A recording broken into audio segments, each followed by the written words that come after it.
Excelsior! Fala pessoal, beleza? Retomando aqui o projeto da Chumpress, a gente vai começar com o projeto de resenhas no canal da Chumbrega Press. E o primeiro quadrinho a ser resenhado vai ser esse aqui, vou colocar aqui do lado da cabeça. Do Power Bomb, do Daniel Warren Johnson. Esse quadrinho aqui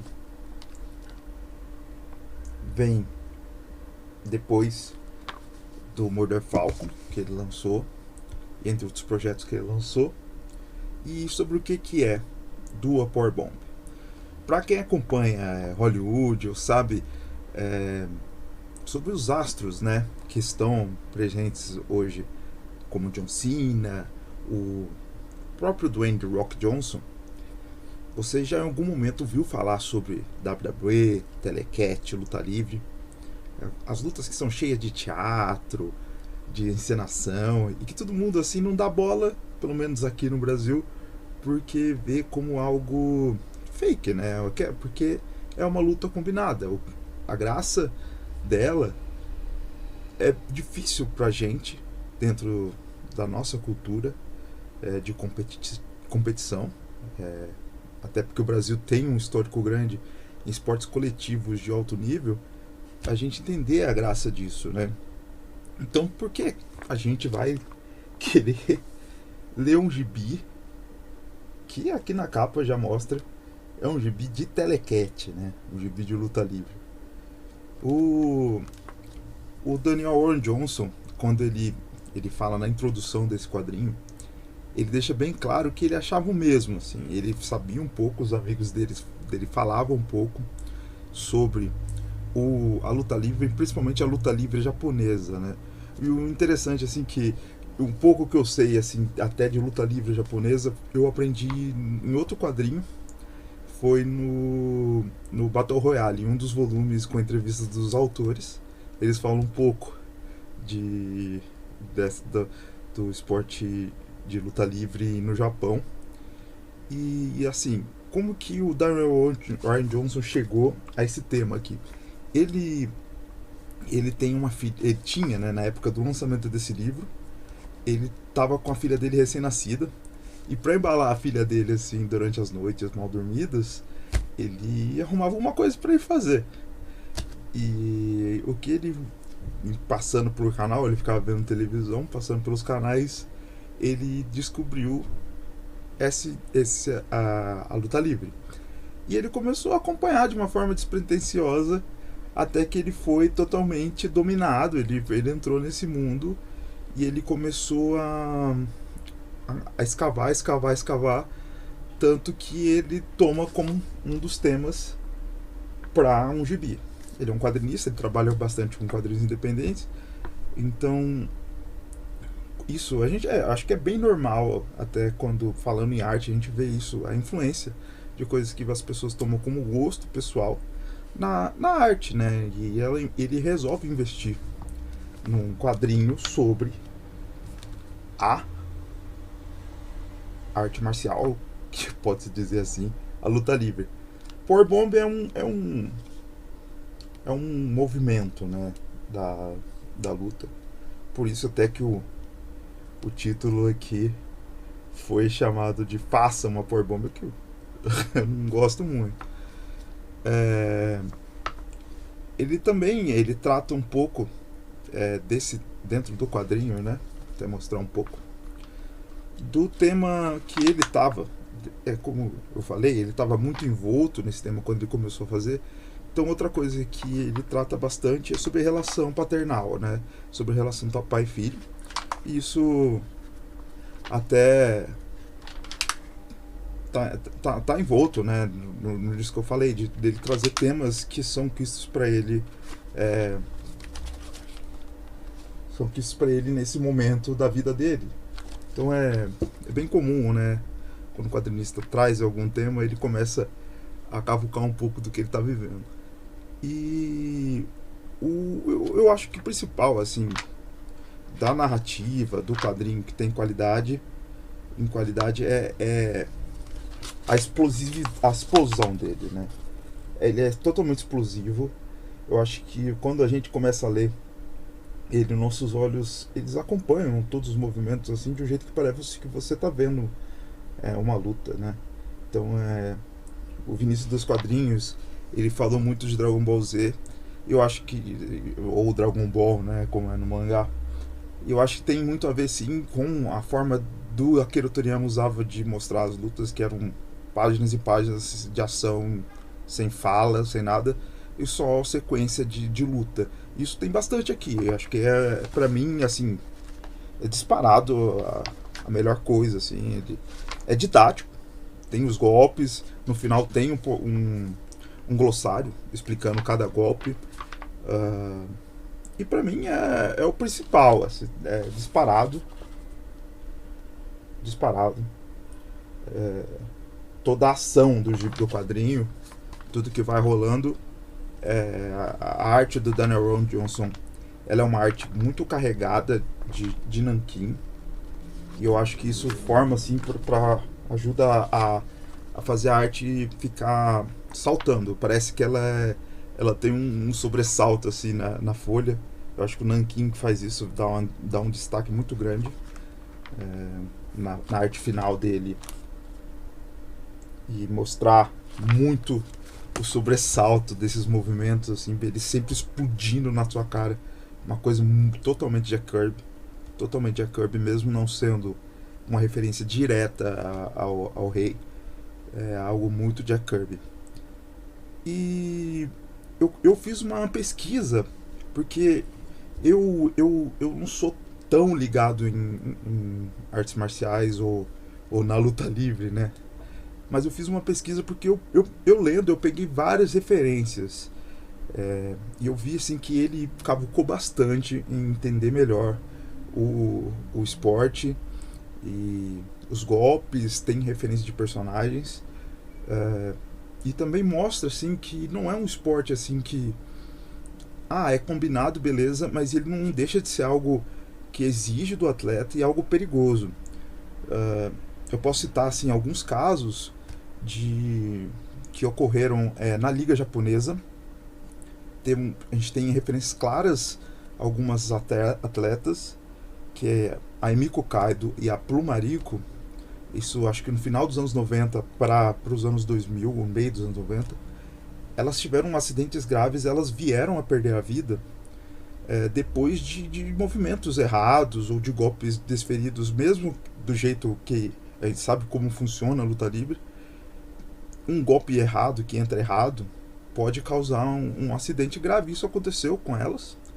E também tem um atleta que, nossa, você acha um vídeo muito, eu gosto mais de MMA, assim, a MMA eu acompanho mais. E no Pride tinha um lutador chamado Yoshihiro Takayama. Ele é loiro, assim, ele é um lutador japonês muito grande. E ele tem uma luta contra um dos astros, eu esqueci o nome, eu vou colocar depois aqui. Que é uma trocação absurda no começo da luta, assim, é uma das coisas mais incríveis que você pode ver de MMA. Essa é uma trocação absurda. Eu vou até tentar pôr um corte assim pequeno aqui pra mostrar como que foi. E esse atleta, depois de errar um movimento, quando ele fez a transição do MMA pra luta livre nas ligas japonesas, ele ficou tetraplégico, esse atleta, o Yoshihiro Takayama. E nesse gibi tem uma referência sobre esse atleta também. E também tem algumas coisas assim que, além da parte mais trágica, também tem como outras referências à luta livre. Tem muito sobre os lutadores mascarados. Um dos personagens principais claramente uma referência à luta livre, né, a liga mexicana que tem esses lutadores mascarados. E também no WWE tem o Rey Mysterio. O Rey Mysterio tem um legado familiar. O filho dele participou do último grande evento, que é o WrestleMania do WWE. Eu assisti um pouco do WrestleMania, estava disponível no Netflix, eu assisti. E também tem outros atletas que tem dentro do WWE, que é a liga americana, a principal liga americana. Tem outros atletas como o Randy Orton e outros que tem até o próprio Dwayne The Rock Johnson, né? O pai dele era o The Rock original. E eles têm um legado familiar, isso é bem presente aqui nesse quadrinho. E, e também a gente tem outras referências como alguns filmes, né? Eu vi referência clara ao filme do Lutador, do Darren Aronofsky. O Aronofsky que fez quadrinhos, né? Não sei se vocês sabem, mas o Noé, o filme, ele saiu também em quadrinho. Uma versão saiu, eu acho que pela Dargo, e saiu aqui no Brasil. E o Darren Aronofsky fez esse filme que colocou a Tia May, né? E o Mickey Rourke, que é um dos meus atores favoritos de todos os tempos, concorrendo ao Oscar. Infelizmente eles não ganharam. A Tia May, que é a Marisa Tomei, no caso, né? E também tem uma participação muito legal no quadrinho, em que, para quem gosta muito de filmes de super-heróis, né? Quadrinho a gente gosta muito, tem a ver sempre, até Darren Johnson, que é um cara que fez Mulher Maravilha, Terra Morta. A gente vai acabar vendo os filmes de super-heróis. Então tem o Randy Savage. Quem foi o Randy Savage? Foi o cara que no filme do Homem-Aranha ele aparece como um locutor, uma pessoa da mesa. E o Randy Savage, ele é o cara que no filme do Homem-Aranha tá na luta que o Peter Parker vai lá com aquela roupa toda emendada dele, onde acontece tudo com o Tio Ben. E o Randy Savage é aquele cara que fica incitando ele, que fala que ele é de nada e tal, e eles lutam no filme e sai todo ferrado. E tem a referência, tem o Randy Savage, eu acho que é o Randy Savage, parece muito assim, ele aparece. E, poxa, além de todas essas referências e essas coisas que eu mostrei da luta livre e do cinema, tem também, lógico, os quadrinhos, né? E eu acho que o que eu mais peguei foi ao mangá. Assim, ao mangá, que é os quadrinhos japoneses, né? Que principalmente o Ashina no Joy tem uma cena assim que mostra já um dos primeiros capítulos de Ashina no Joy, lembra muito, que é a luta sem critério, sem regra nenhuma, vence, não tem contagem, não tem nada, vence até quem apagar, né? E tem uma citação, isso não vou explicar quando nem como, mas tem isso de Ashita no Joe. Além de tudo,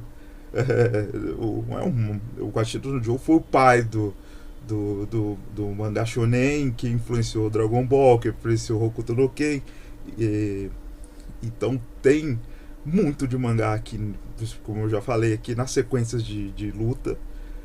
E também tem, que eu não posso dizer que é uma referência direta, eu não posso dizer se é, porque eu nunca acompanhei o mangá, eu acompanhei mais a animação, que é o Kinukimen, que é o Músculo Total, que é um mangá, uma animação, que a animação tá disponível no Netflix, eu acho que até tava, não sei se ainda tá, que é o Músculo Total. Ele passou na Jetix quando eu era moleque, eu fiquei alucinado quando eu vi.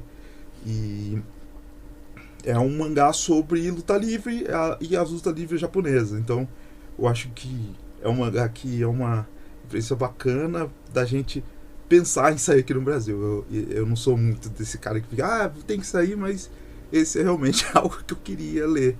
E eu não leio japonês, então eu acho bacana. Então, minha avaliação e o que eu vejo direto assim no Power Bomb é, claro, é um gibi totalmente recomendável. Eu gostei muito mais até do que Murder Falcon, porque eu achei assim que ele tem uma linha. Não é nada assim que não é óbvio.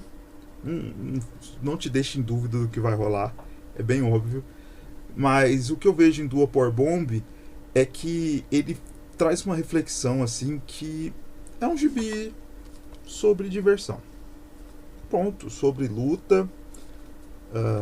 Tem uma linha, lógico, uma linha que tem uma ponta de filosofia, uma ponta do que você pode fazer para consertar o erro do passado.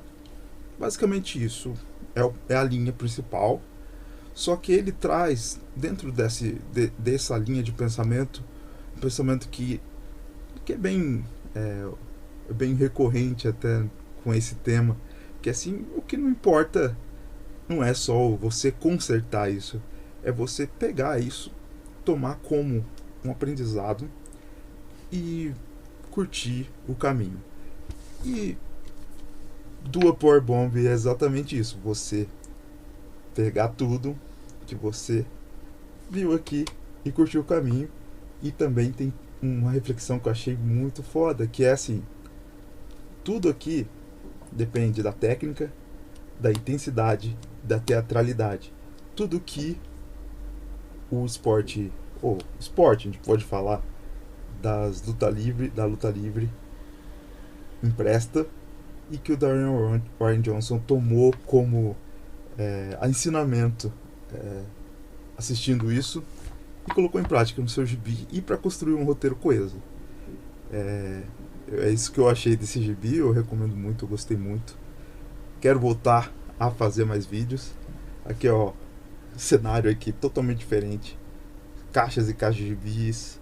O que o Chumbreguita aqui tá sempre por aqui, vai estar sempre por aqui.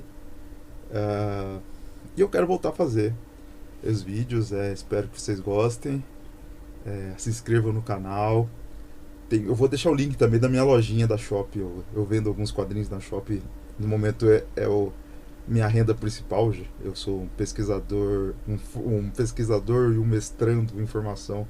Terminei agora em agosto. Minha bolsa acabou. Então,